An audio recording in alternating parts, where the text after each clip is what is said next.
चलिए आज बात करते हैं एक ऐसी जबरदस्त तकनीक की जो सोने से ठीक पहले हमारे मन की छिपी हुई शक्तियों को जगा सकती है।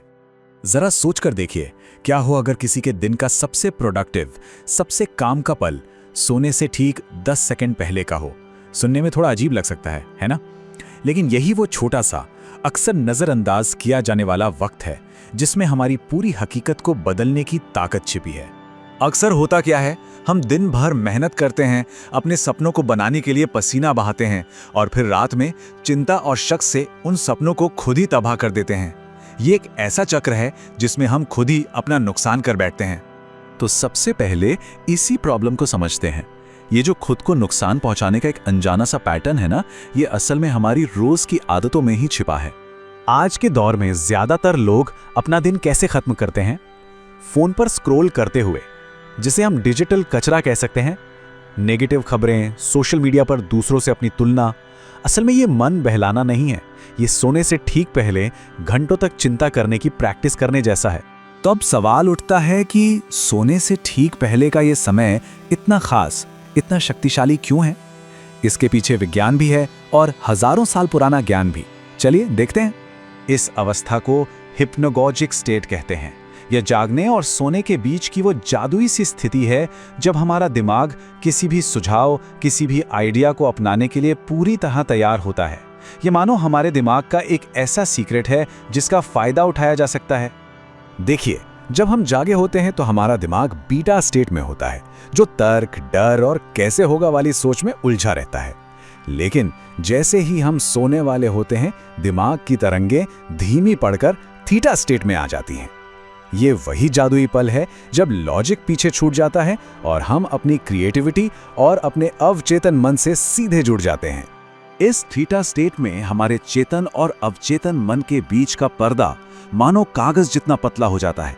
इसे दिमाग का एंटर बटन समझिए। इस पल में जो भी कमांड दिया जाता है वो सीधा सीधा हमारे सबकॉन्शियस माइंड में प्रोग्राम हो जाता है। महान आविष्कारक थॉमस एडिसन भी इस स्टेट की ताकत को जानते थे। वो क्या करते थे कि हाथ में लोहे की गेंदें पकड़कर झपकी लेते थे और जैसे ही वो इस गहरी थीटा स्टेट में जाते, उनके हाथ ढीले पड़ते, गेंदें गिर जाती और वो जाग जाते। और उनके पास ऐसे ऐसे आइडियाज और सॉल्यूशंस होते थे जो उनका जागा हुआ तार्किक दिमाग कभी सोच ही नहीं सकता था। और कमाल की बात यह है कि यह ज्ञान कोई नया नहीं है। हजारों साल पहले हमारे प्राचीन वैदिक ग्रंथों में, जैसे कि मांडुक्य उपनिषद में, इस अवस्था का वर्णन है। इसे हिरण्यगर्भ कहा गया है, जिसका मतलब है ज्ञान का सार्वभौमिक भंडार। तो ठीक है, ये तो समझ आ गया कि ये स्टेट बहुत पावरफुल है, पर इस एंटर बटन को इस्तेमाल कैसे किया जाए? चलिए अब इसके प्रैक्टिकल स्टेप्स को जानते हैं। ये पूरी तकनीक संकल्प विज्ञान पर आधारित है, यानी इरादा या संकल्प लेने का एक प्राचीन विज्ञान। इसका नाम ही इसकी गहराई और शक्ति को बताता है। इसके 4 बहुत ही आसान से स्टेप्स हैं। पहला, सोने से कम 10 मिनट पहले अपना फोन दूसरे कमरे में रख दें, सारी नेगेटिव प्रोग्रामिंग बंद। दूसरा, शवासन में लेटकर शरीर को बिल्कुल ढीला छोड़ दें, ऐसा महसूस करें जैसे वो पहले ही सो चुका है। तीसरा, जैसे ही नींद आने लगे, बस उस 10 सेकंड में मन में सिर्फ एक शक्तिशाली सवाल या कमांड डालें। और चौथा, और ये सबसे जरूरी है, उसका जवाब खोजने की कोशिश बिल्कुल ना करें, बस सो जाएं। अब ये काम क्यों करता है? इसके पीछे एक मजेदार मनोवैज्ञानिक सिद्धांत है, ज़ाइगार्निक इफेक्ट। इसका मतलब है कि हमारा दिमाग पूरे हो चुके कामों से ज्यादा अधूरे कामों को याद रखता है। तो जब आप एक सवाल पूछकर सो जाते हैं तो उसे एक अधूरा काम मानकर आपका अवचेतन मन रात भर उस पहेली को सुलझाने में लगा रहता है। लेकिन रुकिए, इस टेक्निक को आजमाने से पहले एक बहुत बड़ी गलती को समझना बेहद जरूरी है, जो 99% लोगों के लिए इसे नाकाम कर देती है। ध्यान दीजिए, 99% लोग आखिरी स्टेप पर आकर सारी मेहनत पर पानी फेर देते हैं। ये चेतावनी बहुत जरूरी है ताकि ये तकनीक सही मायने में काम कर सके।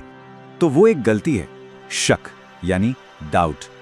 जब मन में शक होता है तो वो एक कंफ्यूज्ड सिग्नल भेजता है, लेकिन जब भरोसा होता है, श्रद्धा होती है, तो वो एक बिल्कुल साफ कमांड की तरह जाता है। शक हमें लॉजिक और डर की बीटा स्टेट में फंसाए रखता है, जबकि विश्वास या भरोसा वो हमें उस जादुई थीटा स्टेट में जाने देता है। हमारा एक प्राचीन संस्कृत श्लोक है जो इसे खूबसूरती से समझाता है। भावो ही विद्यते देवः। इसका अर्थ है दैवीय शक्ति आपकी भावना में ही निवास करती है। मतलब शब्द इतने जरूरी नहीं है जितना उस सवाल के पीछे का भाव, वो एहसास जरूरी है। और आखिर में देखते हैं कि जब आप अपने अवचेतन मन के इस यूनिवर्सल सर्वर को सही कमांड दे देते हैं तो होता क्या है। जवाब कई तरीकों से सामने आते हैं।